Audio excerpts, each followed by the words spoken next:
वक्फ कानून पर supreme court of India का अबूरी फैसला आ चुका है और सुप्रीम कोर्ट ने अपने अबूरी फैसले में वक्फ कानून की 2 तरमीमात पर पाबंदी लगा दी है। 2 सेक्शन को फिलहाल सुप्रीम कोर्ट ने रोक दिया है। पहला सेक्शन वक्फ कानून का यह है कि वक्फ बोर्ड में या सेंट्रल वक्फ काउंसिल में अभी किसी भी तरह की कोई बहाली नहीं की जाएगी। सबसे ज़्यादा खदशा इसी के बारे में था कि नॉन मुस्लिम्स को वक्फ बोर्ड में और सेंट्रल वक्फ काउंसिल में भर दिया जाएगा। मुसलमानों की नुमाइंदगी वहाँ बिल्कुल ज़ीरो के बराबर रह जाएगी। मुसलमानों की रुकनीत का वहाँ कोई मतलब नहीं रह जाएगा। तो सुप्रीम कोर्ट ने कल इस हवाले से तबसरा किया था और आज अपने अबूरी फैसले में सुप्रीम कोर्ट ऑफ इंडिया ने साफ लफ्ज़ों में कह दिया है कि सेंट्रल वक्फ काउंसिल में और रियासती वक्फ बोर्ड में फ़िलहाल किसी को भी शामिल नहीं किया जाएगा, कोई भी बहाली नहीं की जाएगी। अगर किसी भी स्टेट की तरफ से इस तरह का कोई कदम उठाया जाता है, किसी सूबे में वक्फ बोर्ड में कोई बहाली की जाती है, तो उसको कलअदम करार दिया जाएगा। सुप्रीम कोर्ट ऑफ इंडिया ने दूसरा अहम फैसला ये सुनाया कि वक्फ बाय यूज़र्स को डी नोटिफाई नहीं किया जाएगा। 1995 के एक्ट के तहत जो भी प्रॉपर्टी वक्फ के अंदर रजिस्टर्ड है या जिसको वक्फ डिक्लेयर किया जा चुका है, उसका स्टेटस वक्फ का ही रहेगा, उसको चेंज नहीं किया जाएगा। आज 2 बजे सुप्रीम कोर्ट ऑफ इंडिया में सुनवाई शुरू हुई और सुनवाई शुरू होते ही सुप्रीम कोर्ट ऑफ इंडिया ने सॉलिसिटर जनरल तुषार मेहता से कुछ सवाल पूछा, क्योंकि उन्हीं की वजह से सुप्रीम कोर्ट ऑफ इंडिया ने कल फैसला नहीं लिखवाया था, 1 दिन का मौका दिया था।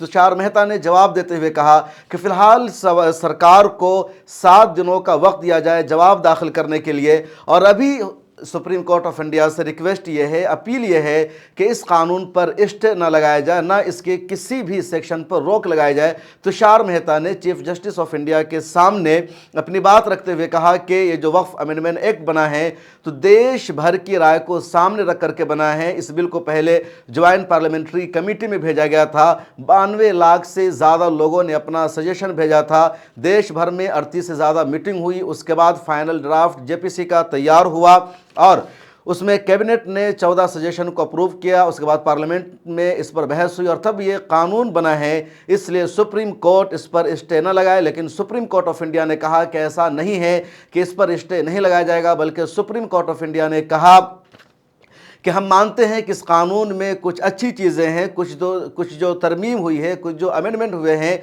वो अच्छे हैं। इसी वजह से हम मुकम्मल तौर पर पूरे कानून पर स्टे नहीं लगा रहे हैं, लेकिन इस कानून में कुछ धाराएं ऐसी हैं, इस कानून के कुछ सेक्शन ऐसे हैं जिस पर रोक लगाना ज़रूरी है। सुप्रीम कोर्ट ने यह भी कहा कि हम हतमी फ़ैसला नहीं सुना रहे हैं, बल्कि इंटरिम फ़ैसला सुना रहे हैं और सरकार को जवाब दाखिल करने के लिए 7 दिनों का वक्त हम दे रहे हैं। तब सॉलिसिटर जनरल तुषार मेहता ने कहा कि हम सरकार की तरफ से इस बात की यकीन दहानी करा रहे हैं कि जब तक हम आपको जवाब देंगे उस वक्त तक इसमें कुछ भी तब्दील नहीं किया जाएगा, किसी की बहाली नहीं की जाएगी, किसी तरह का रद्दो बदल नहीं होगा, जो का तू वफ़ का जो निज़ाम है चलता रहेगा। इस पर चीफ जस्टिस ऑफ इंडिया ने सॉलिसिटर जनरल तुषार मेहता के इस जवाब को फैसले का हिस्सा बना दिया और फैसले में भी लिख दिया कि मरकज़ी हुकूमत की तरफ से सॉलिसिटर जनरल ने यकीन दहानी कराई है कि आखिरी सुनवाई से पहले तक वफ़ कानून में या वफ़ के निज़ाम में किसी तरह का कोई रद्दोबदल नहीं किया जाएगा।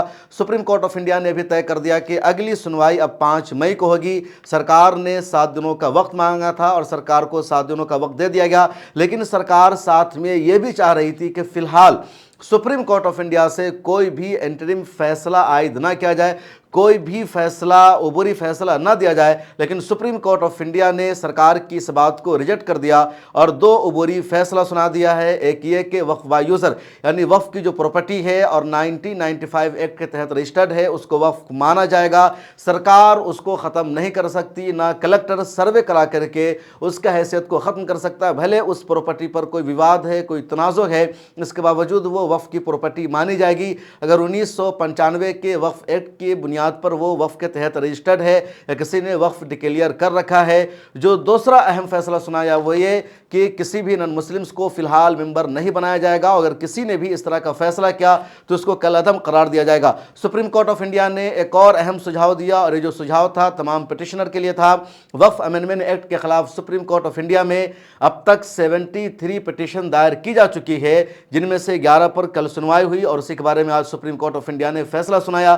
तो सुप्रीम कोर्ट के चीफ जस्टिस संजीव खन्ना ने आज कहा کہ تمام عرضیوں پر سنوائی کرنا ممکن نہیں ہے، اس لیے صرف 5 عرضیوں پر ہی سنوائی ہوگی۔ تو آپ لوگ آپس میں بیٹھ کر مشورہ کر لیجئے کہ کون سی 5 عرضیوں کو شامل رکھا جائے گا۔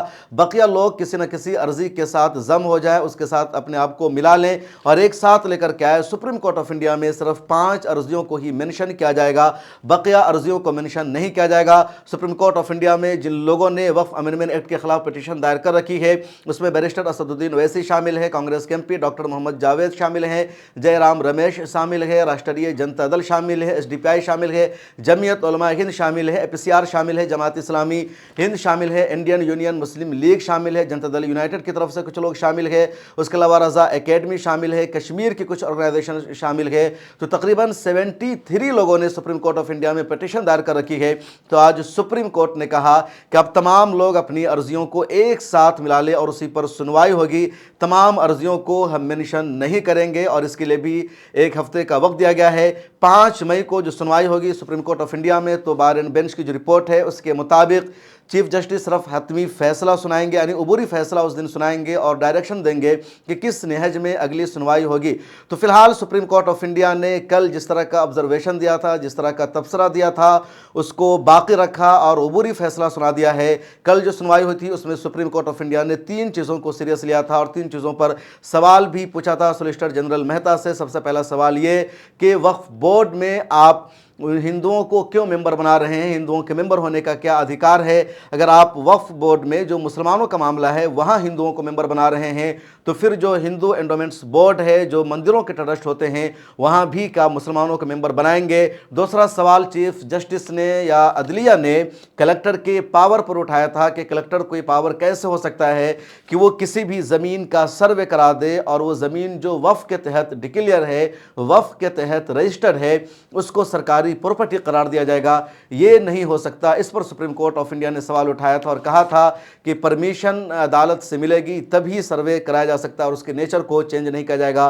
تیسرا وقف با یوزر پر کل سپریم کورٹ آف انڈیا نے سوال اٹھایا تھا کہ جو 400 سال پرانی مسجدیں ہیں، 500 سال وقف کی جائیداد ہے اور پہلے جو کسی کو دیا جاتا تھا یا فروخت کیا جاتا تھا یا وقف کیا جاتا تھا تو رجسٹریشن کا باضابطہ کوئی نظام نہیں تھا یا پراپرٹی ٹرانسفر کا کوئی سسٹم موجود نہیں تھا اور 400 سال 500 سال پرانی وقف کی جائیداد ہے، تو آج کے دور میں اگر کہا جائے گا کہ 400 سال پرانی جائیداد جو وقف کی ہے اس کا جو ٹرانسفر کاغذ ہے وہ دکھایا جائے، اس کے ڈاکومنٹس دکھایا جائے، یہ پوسیبل نہیں ہے۔ تو یہ 3 سوال کل سپریم کورٹ نے اٹھائے تھے۔ تبصرہ کیا تھا؟ جامع مسجد کی مثال پیش کی گئی تھی اور آج سپریم کورٹ نے 2 فیصلہ سنا دیا اور جو کلکٹر کے پاور کا معاملہ تھا اس کو وقف با یوزر میں ہی ایک طرح سے سپریم کورٹ آف انڈیا نے شامل کر دیا۔ تو کل 3 باتیں تھیں لیکن 3 باتوں کو 2 میں سپریم کورٹ آف انڈیا نے آج شامل کر دیا، لیکن پورا کا پورا جو آبزرویشن تھا وہ عبوری فیصلے میں آ گیا ہے۔ حکومت کی طرف سے جو ٹائم مانگا جا رہا تھا اور کہا جا رہا تھا کہ ہم اس میں رد و بدل نہیں کریں گے، آپ 1 ہفتے بعد اس پر اپنا انٹرم فیصلہ سنائیے، آج مت سنائیے، سپریم کورٹ نے ایسا نہیں کیا بلکہ حکومت کی اس یقین دہانی کو بھی سپریم کورٹ آف انڈیا نے اپنے فیصلے کا حصہ بنا دیا اور اس طرح سرکار کو، نریندر مودی کو، BJP کو آج کے فیصلے سے بڑا جھٹکا لگا ہے۔ اب 5 مئی کو طے ہوگا کہ کیا کچھ ہو سکتا ہے۔ تو سپریم کورٹ آف انڈیا میں جو کچھ ہوا اس کی پوری ڈیٹیلز میں نے آپ سے شیئر کی ہے، سب کچھ میں نے آپ کو بتایا اور کل سے ہر پل کی میں نے خبر آپ کو دینے کی کوشش کی ہے، لیکن یہ بات آپ کے ذہنوں میں رہنی چاہیے کہ یہ سپریم کورٹ آف انڈیا کا بھی انٹرم فیصلہ ہے۔ جو پریکٹسنگ مسلم کی شرط لگائی گئی تھی اس کے حوالے سے بھی سپریم کورٹ آف انڈیا نے تشار مہتا کو جواب دیتے ہوئے کہا کہ جو 5 سال کے مسلمان ہونے کی شرط لگائی گئی ہے وقف کرنے کے لیے، اس پر ابھی میں نے کوئی تبصرہ نہیں کیا ہے، اس پر ابھی میں نے پابندی نہیں لگائی ہے، اس لیے اس قانون پر ابھی ہم اور غور و فکر کر رہے ہیں، اس قانون کو دیکھ رہے ہیں کہ اس میں کیا صحیح ہے کیا صحیح نہیں ہے۔ سپریم کورٹ آف انڈیا میں 3 ججز کی بینچ اس پورے معاملے کی سنوائی کر رہی ہے۔ چیف جسٹس سنجیو کھنہ خود شامل ہیں، دوسرے جسٹس سنجیو کمار شامل ہیں اور تیسرے جسٹس وشوناتھن شامل ہے۔ تو ان 3 ججز کی جو بینچ ہے سنوائی کر رہی ہے۔ Chief justice of India justice Khanna 13 مئی کو ریٹائر ہو جائیں گے، اس کے بعد دوسرے آئیں گے، وہ اس عہدہ پر رہیں گے، لیکن 5 مئی کی ہی انہوں نے تاریخ طے کی ہے اور ممکن ہے 5 मई को एक बड़ा फैसला सुनाया जाए, सरकार को और बड़ा झटका लगे। और सरकार ने जिस तरह कोर्ट को गुमराह करने की कोशिश की, उसमें हुकूमत को या उनके सोलिसिटर जनरल को किसी भी तरह की कोई कामयाबी नहीं मिल सकी। मिली तंजीमों ने, all India Muslim personal law board ने, जमीयत ने, असदुद्दीन ओवैसी ने सुप्रीम कोर्ट के फैसले पर फिलहाल इत्मीनान का इजहार किया है। उधर मिली ऑर्गेनाइजेशन ने अपने प्रोटेस्ट और एहतजाज को भी जारी रखने का फैसला किया है। इस वीडियो में इतना ही, फिर मुलाकात होगी। आपकी क्या राय है, मिली तंजीमों को अब क्या करना चाहिए, इस फैसले से आप कितना मुतमईन हैं? कमेंट सेक्शन में अपनी राय जरूर लिखिए और मुझे दीजिए इजाजत। मिल्लत टाइम्स को जारी रखने और मजबूत बनाने के लिए हमारी आर्थिक सहायता कीजिए। ये एक आजाद मीडिया हाउस और कमजोरों की आवाज है। आप हमें देखें, सुने, पढ़ें और हर महीने ज्यादा नहीं, सिर्फ 100 रुपए से मदद करें। डिटेल्स डिस्क्रिप्शन में मौजूद हैं।